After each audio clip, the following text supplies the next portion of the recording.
아멘. 오늘 본문에서는 부활하신 예수님의 영광이 드러나고 있습니다.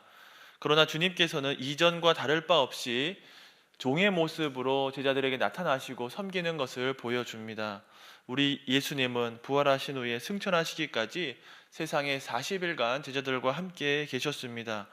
40일 동안 예수님은 여러 곳에 나타나셨습니다. 13절에 보니까 오늘 예수님이 부활 후에 세 번째 나타났다라고 했습니다.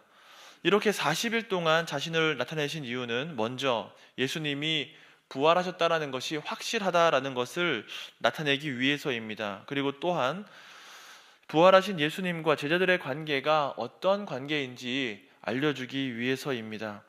이 세 번째 예수님의 나타나심은 디베랴 바닷가에 고기 잡던 7 제자들에게 일어났던 일입니다. 부활하신 예수님과의 관계를 통해서 우리에게도 위로가 되고 교훈을 주는 말씀입니다. 저는 오늘 본문을 통하여서 부활하신 이후에도 여전히 우리를 섬기고 계시는 자비로운 주님을 바라보고 사명의 자리로 나아가야 한다라는 요지로 설교하도록 하겠습니다. 첫 번째, 부활의 주님은 자비로운 주님이십니다. 와서 조반을 먹으라라고 말씀하신 예수님의 모습에서 우리는 부활하신 주님의 무한한 자비로우심을 발견하게 됩니다. 우리는 익히 예수님은 그래 자비로운 분이시지 하고 당연히 알고 있지만 이 장면을 보면 새삼스럽게 더 자비로우심이 드러나게 됩니다. 오늘 장면은 부활하신 이후에도 여전히 자비로우시고 제자들에게 다가오는 모습을 알 수 있습니다. 그런데 한편에 이 예수님의 자비를 받고 있는 베드로와 제자들의 형편 때문에 예수님의 자비로우심이 더 잘 드러납니다. 부활하신 예수님은 제자들에게 나타나셨는데 이전보다 더 큰 영광과 권위를 가진 모습으로 나타나셨습니다. 부활하셨기 때문입니다. 3년을 예수님과 함께 먹고 자고 여행을 했지만 이제 예수님께서는 더 큰 영광을 가지고 제자들에게 나타나셨습니다. 더 존귀하고 영광스러운 모습으로 나타나셨습니다. 그런 부활의 주님이 제자들을 찾아와 주셨을 때에 그것 자체가 이미 제자들에게는 아주 큰 자비로움입니다. 그런데 그뿐만 아니라 부활하신 예수님께서 은혜를 베풀어 주시고 심지어 조반까지 만들어 주셨습니다. 지금 제자들의 상황을 살펴보면 예수님의 세 번째 나타나심은 한없는 자비로운 사건입니다. 지금 디베랴 바다에서 물고기 잡는 제자들은 사실 제자로서 그 본분을 다하고 있지 않은 상태입니다. 제자들이 부활하신 예수님을 처음 만나는 것이 아닙니다. 무려 세 번째 만나게 되는 때입니다. 이미 2번의 만남을 통하여서 제자들은 제자로서 어떻게 해야 할지, 어떤 사명을 감당해야 하는지 들었습니다. 제자들은 그렇게 자기의 자리를 지켜야 하고 본분을 따라가야 했습니다. 약속하신 성령님이 임하시기까지 예수님께서 말씀해 주신 대로 예루살렘에서 기도하고 성령을 기다려야 했습니다. 성령을 받고 부활하신 예수님의 증인으로 일해야 했던 것입니다. 사람을 낚는 어부가 될 것이라는 주님의 말씀을 생각해야 했습니다. 그 일이 이루어지기까지 기다리고 인내하고 기도해야 했습니다. 그런데 그 시간을 참지 못하고 제자들은 이전의 직업으로 돌아와 있습니다. 이전에 했던 자신의 생업의 자리로 돌아와 있는 겁니다. 사람을 낚는 어부가 되라고 했는데 그냥 이전에 했던 어부가 되어버리고 말았습니다. 베드로가 먼저 말했습니다. 나는 물고기 잡으러 가련다 라고 하니까 그렇게 제일 먼저 짐을 싸서 가니까 다른 제자들이 우르르 베드로를 따라갔습니다. 그래서 결성된 것이 예수님의 제자 7명으로 설립된 베드로 협동조합입니다. 제가 그렇게 이름을 붙였습니다. 성경에는 안 나옵니다. 요즘에는 5명만 모이면 협동조합을 구성할 수 있으니까 7명이면 충분히 협동조합을 구성하고도 남습니다. 과반수의 제자들이 조직적으로 그렇게 행동했던 것입니다. 베드로, 안드레, 요한은 전직 어부이기 때문에 간부가 되었을 것 같습니다. 도마와 바돌로메 등 4명은 이들을 따라서 새로운 인생에 도전하는 것처럼 보입니다. 그런데 이들이 만든 어업조합이 일을 시작한 첫날에는 아무런 성과를 내지 못했습니다. 부활하신 예수님을 목격했고 또 예수님의 뜻도 알고 있는데 제자들이 이렇게 행동하는 것을 조금 의아스럽게 생각하는 분들이 계실지도 모르겠습니다. 하지만 한편에 이들의 행동을 동정심을 가지고 이해할 수도 있습니다. 오늘 본문은 감정이입이 좀 필요한 그런 본문입니다. 내가 베드로라면, 내가 바돌로메라면 한번 생각해 보십시오. 부활하신 예수님을 만났지만 베드로 입장에서 보자면, 요한의 입장에서 보자면 자신이 더 이상 예수님의 제자인가 그렇게 의심하고 그런 자격을 유지할 형편이 아니다 이렇게 생각할 수 있지 않겠습니까? 이미 예수님을 치욕스럽게 부인한 전력이 있습니다. 3번이나 부인했고 제자들은 모두 다 흩어졌습니다. 앞장서서 복음 사역을 위해 무엇이든 하자고 그렇게 지도력을 발휘할 만한 입장이 아니란 말입니다. 그런 자격도 그런 마음도 다 잃어버린 상태입니다. 다른 제자들 역시도 공황 상태였을 것입니다.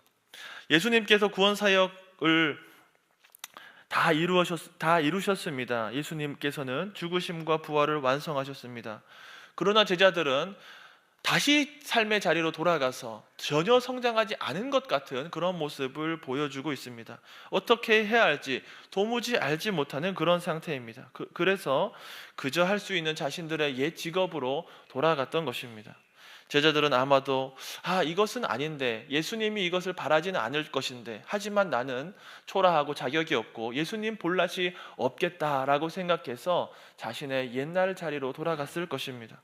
그렇게 생각하면서 초라하게 풀이 죽어서 바다에 그물을 던졌을 것입니다. 어업조합을 만들었지만 신나게 일할 수 있는 형편이 전혀 아니었다라는 말입니다.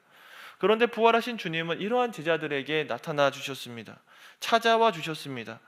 제자들은 제자로서의 의무와 책임을 버리고 성실하지 못한 자리로 와 있는데, 영적인 공황 상태에서 무력하게 생활하고 있음에도 불구하고 우리 예수님은 자비로운 분으로 찾아와 주셨습니다. 특별히 예수님께서 오늘 본문에 제자들을 부르는 호칭을 한번 살펴봅시다.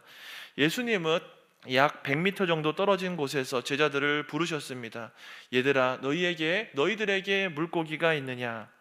여기서 번역된 얘들아 이렇게 부르는 호칭은 부모가 자녀를 부를 때 부드럽게 친근하게 부르는 말입니다.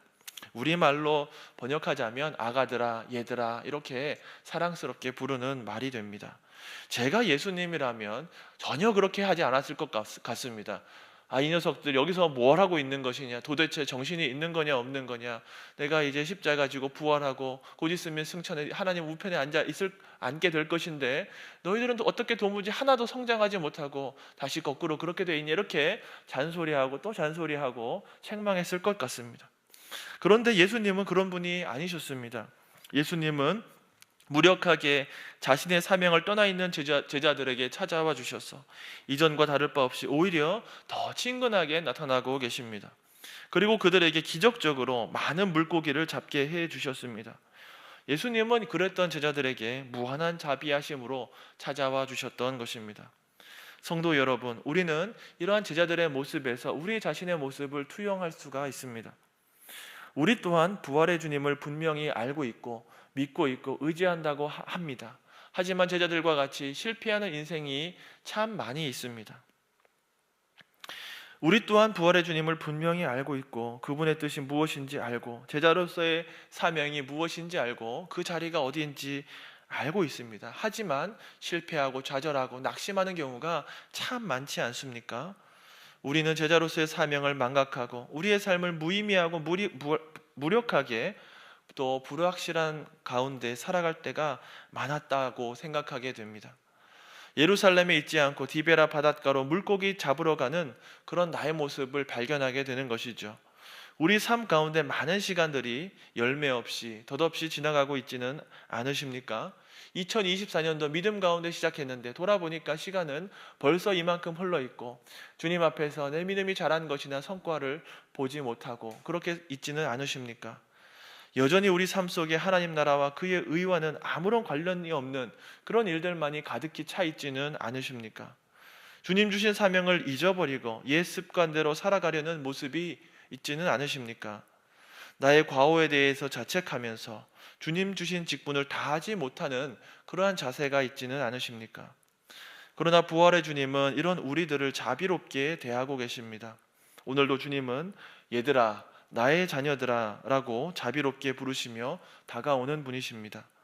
부활하신 영광의 주님은 여전히 우리들에게 자비롭게 찾아와 주십니다.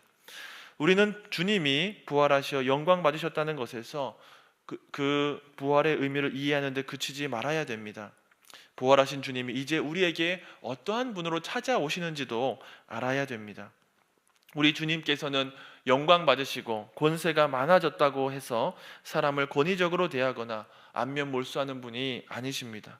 놀랍게도 우리 주님은 부활의 영광 가운데서 여전히 친근하게 다가오시고 자비를 베풀어 주시는 그런 분이십니다. 이 자비는 주님께서 주시는 아침상에 잘 드러납니다. 부활하신 예수님께서 차려주셨기 때문에 그 자체가 성찬이 아닙니까? 자비의 주님은 밤새 지쳐 피곤한 제자들에게 조반을 지어서 손수 지어서 먹여주셨습니다. 일교차가 심한 근동의 추운 물 위에서 밤을 지샌 제자들은 아주 지쳐 있었을 것입니다. 육체적으로 피로했지만 아무 소득이 없는 것에서 그 정신도 피폐해져 있었을 것입니다. 그 마음이 더욱 지쳐 있었습니다. 그런 제자들을 예수님께서 부르셔서 직접 아침상을 차려주셨습니다. 요즘도 내년도에 조직과 봉사자를 조직하고 기도하면서 그렇게 한 해를 결산하고 또 한 해를 준비하고 있습니다. 이런 때에 한 해 사역이 과중하고 힘들어서 그만하려고 하는 이들이 계실지도 모르겠습니다. 몸과 마음이 지쳐서 또 마음이 답답해서 하나님의 뜻을 잘 알지 못해서 그러한 경험을 하고 계신 분들이 계실지도 모르겠습니다. 하지만 우리 주님은 이런 우리들에게 억지로 일을 감당하게 하시는 분이 아닙니다. 강압적으로 다가오시는 분도 아닙니다. 가만히 찾아오셔서 친근하게 부르시고 우리가 사명의 자리로 나아갈 수 있도록 위로하고 자비롭게 찾아오는 분이십니다. 생각해 보십시오. 만약에 우리 주님께서 우리를 찾아오실 때에 우리의 죄에 따라서 우리를 대하신다면 어떠하겠습니까? 우리의 죄악을 따라서 우리를 대하신다면 누가 감히 우리 예수님 앞에 나아갈 수 있겠습니까? 우리 주님은 오래 참으시고 용서해 주시는 분입니다. 부활하신 주님은 우리의 피곤한 것과 줄이고 목마를 것을 아십니다. 그리고 그 필요를 다 채워주는 분이십니다. 이사야 선지자가 이러한 주님을 이미 예언한 적이 있습니다. 이사야 55장 1절 2절 말씀 앞에 나오는데 같이 한번 읽어보겠습니다. 너희 목마른 자들아 물로 나아오라. 돈 없는 자도 오라. 그리하면 너희가 좋은 것을 먹을 것이며 너희 마음이 기름진 것으로 즐거움을 얻으리라. 예수님은 자비로운 하나님의 마음을 가지고 계십니다. 성도 여러분, 이렇게 자비로운 우리 예수님을 만나시기를 소원합니다. 자비로운 주님이 베푸시는 은혜를 누리시기를 바랍니다. 두 번째, 부활의 주님은 겸손하게 섬기시는 분입니다. 제자들이 153마리 물고기를 끌고 무트로 나왔을 때에 숯불에 물고기와 떡이 준비되어 있었습니다. 어업을 하느라 밤새 추운 밤에 어업하느라 힘들었을 이들에게는 날 것보다는 따뜻한 숯불 요리가 더 좋았을 것입니다. 예수님께서는 추위에 떨고 있는 제자들에게 숯불과 함께 따뜻한 음식을 건네 주었습니다. 숯불 구이 생선과 떡을 우리말로 조금 더 감칠나게 번역해 보자면 숯불 생선구이 정식이 됩니다. 저는 개인적으로 이런 숯불 요리가 참 좋습니다. 그래서 또 잘하기도 합니다.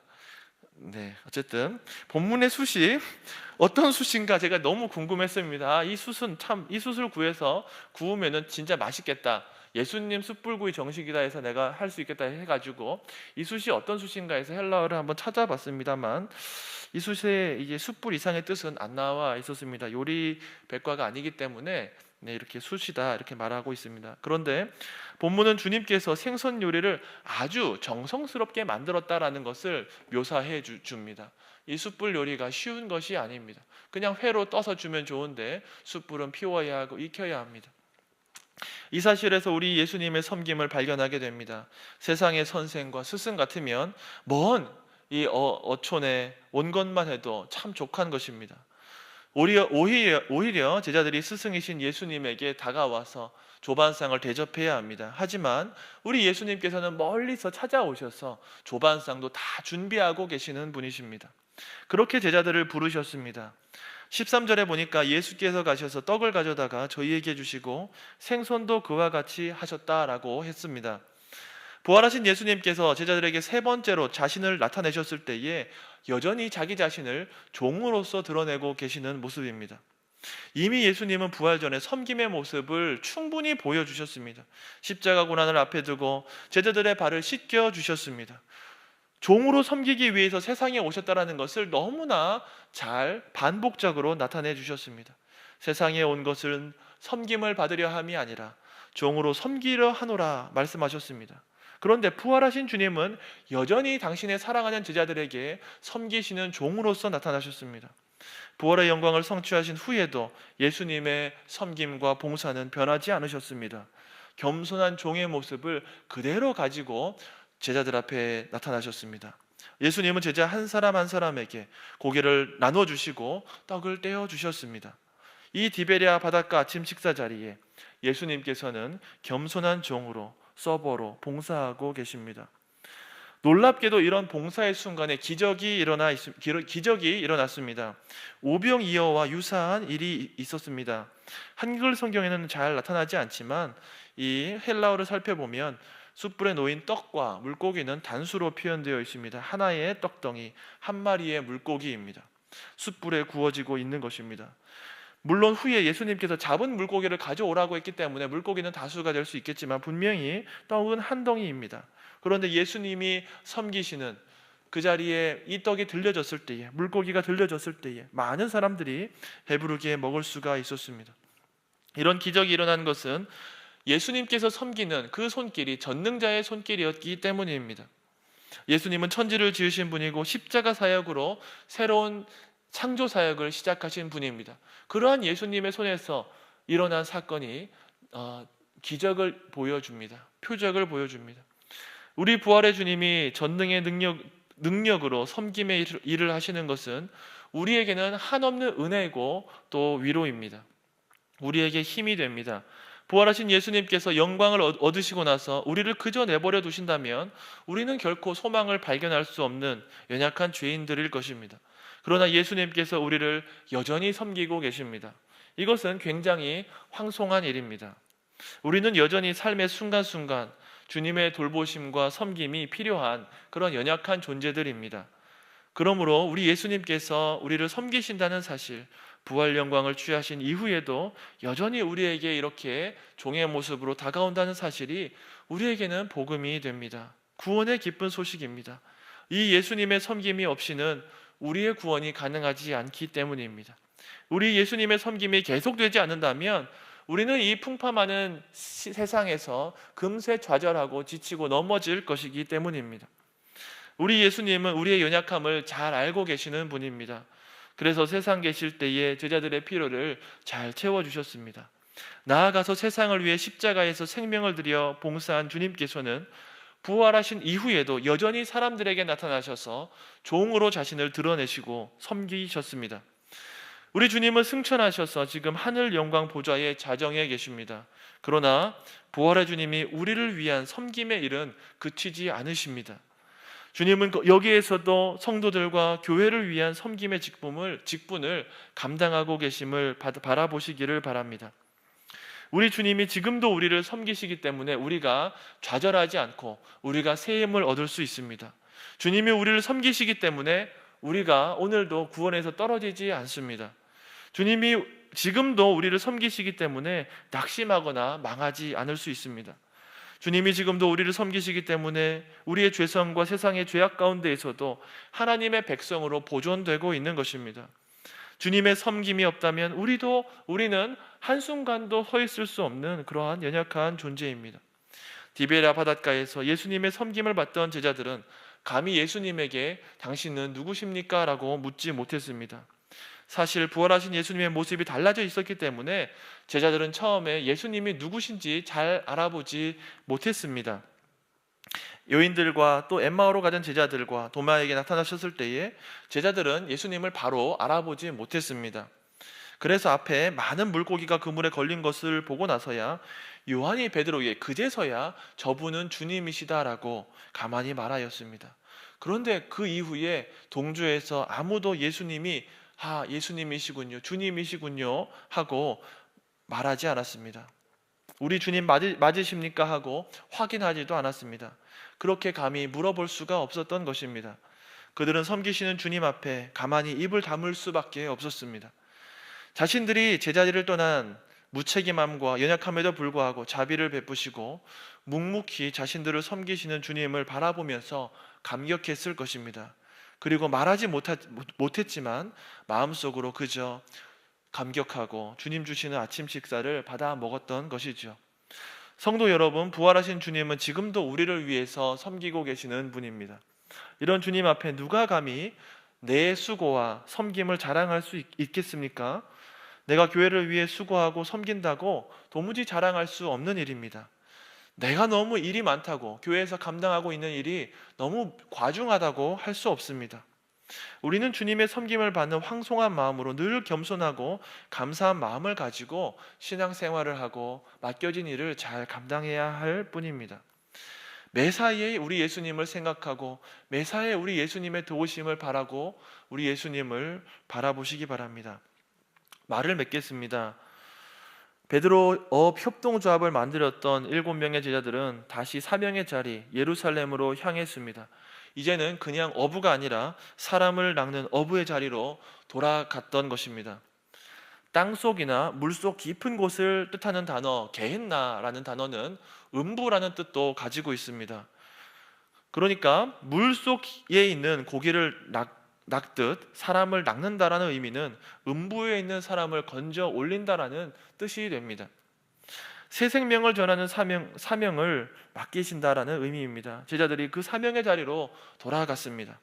사랑하는 성도 여러분, 부활하셔서 디베라 바닷가 제자들을 찾아오셨던 우리 예수님을 바라보시고 우리 예수님을, 그런 예수님을 만나시기를 바랍니다. 우리 주님은 거기서 자비로운 분으로, 섬기시는 분으로 자신을 나타내 보이셨습니다. 이 부활의 주님은 그저 거기 디베랴 어촌의 주님이 아니십니다. 부활하신 주님은 지금 우리에게도 자비롭게 찾아와 주시고 겸손하게 섬기시는 분이 확실하기 때문입니다. 우리에게 조반도 주시고 중식도 주시고 석식도 주시는 분입니다. 육의 양식뿐만 아니라 영의 양식도 주시고 필요를 채우시고 위로하시고 격려하시고 도우시는 분이 우리 예수님이심을 믿으시고 바라보시기를 바랍니다.